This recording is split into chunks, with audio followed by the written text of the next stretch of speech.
Welcome to Spam Filter for Your Brain, bite-sized ponderings on how our thoughts influence our behaviour and our lives, and because we're all connected, how our thoughts impact the world. I'm here to help people reconnect with their bodies and declutter their brains. And I don't believe that we should just magically know how our emotions and our thoughts impact our lives if no one ever teaches us. So let's learn this stuff together. This week, I'm inviting you to think a little bit about your thoughts about money. Now, I think most of us, when we talk about money, the first thing that comes to mind is lack. It's money that we owe, it's money that we wish that we had, it's money that we feel like we need in order to be able to survive. What we don't often think about is having money that sustains us.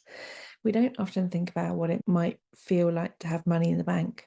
We don't often think about how much money we would need to survive comfortably. So many of us are struggling so much that these things almost seem a bit like pipe dreams. And so there is the inclination to think, well, why would I even speculate about that when it's just very unlikely to happen? And I believe that unless we rehearse and we expand what it might feel like to have some of these things and these possibilities, it's a lot less likely that we're going to work towards them because we would just be working towards fantasy. Whenever we're trying anything new or we're stretching ourselves outside of our comfort zone, there's always going to be obstacles that come up along the way. And if we haven't established what it might be like to win at that game, to be able to have the level of comfort or ease or ability to look after ourselves in a different way, if we haven't explored that stuff, it's going to be a lot more tricky for us to navigate the things that come up that aren't so easy along the way.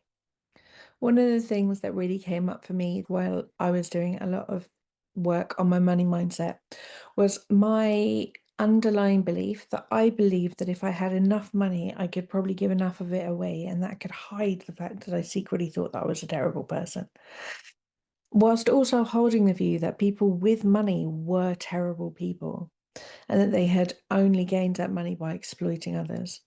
Now, I know that that's not true because I have friends around me who run incredible organizations that really support themselves and support others. They don't work towards the end of burnout. They don't stretch themselves so thin that there's nothing left to go around. They run amazing organizations that really support and help people in vulnerable circumstances. For my work, I offer a full wage fee, I offer a concessions fee, and I offer scholarships and bursaries to folk who need that. The more money that I have, the more that I'm able to offer spaces to people who can't necessarily afford it. I know that more money in my bank supports more people. It's the way that I choose to operate in the world. It's the way that I move things around. I try and make sure that when the pennies come flowing my way, that they expand out and they support community and they build. Now, it's very hard for me to act from that place if I was thinking that as soon as I had money, I had to get rid of it, or I was one of the bad people. Or if I was thinking that people like me have exploited someone to get here. If I'm constantly undermining the position that I'm in, there's no way that I'm going to strive to be one of the bad people. I believe that it is worth spending some time dabbling in the idea of what it could feel like to have some money in the bank. If you did have X amount of pounds, whether it's, 100, 1,000, 10,000, a million, how would you spend it? What would you do? Play around with the idea of what could be possible rather than focusing all of our energy on the what isn't. Because I believe that it is from identifying the feelings around the potential of something that we can get a lot more creative about ways to get there. It isn't about like magical thinking, manifestation stuff, although if you're into that, brilliant, super happy for you. But I do think that we get more creative when we can think about the possibilities of what could be rather than stifling ourselves with all of the places that bring up a lot of fear, because a lot of money worries do come with a lot of fear. And I find fear is like a fire blanket towards dreams and creativity and potential ways to solve problems.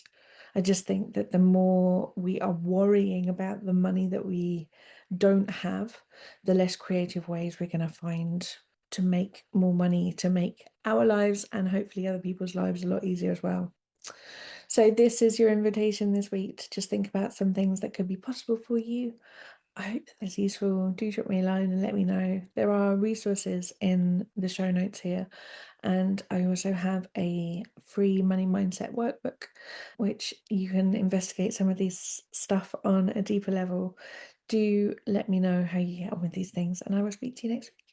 If you've been enjoying what you're hearing on the podcast, you will love Self-Care School. Self-Care School is longer versions of this, more in-depth and more personalised. We have a whole hub of courses from body image to boundaries, perfectionism, time management, and a whole range of other topics. You name it, there's probably a course on it.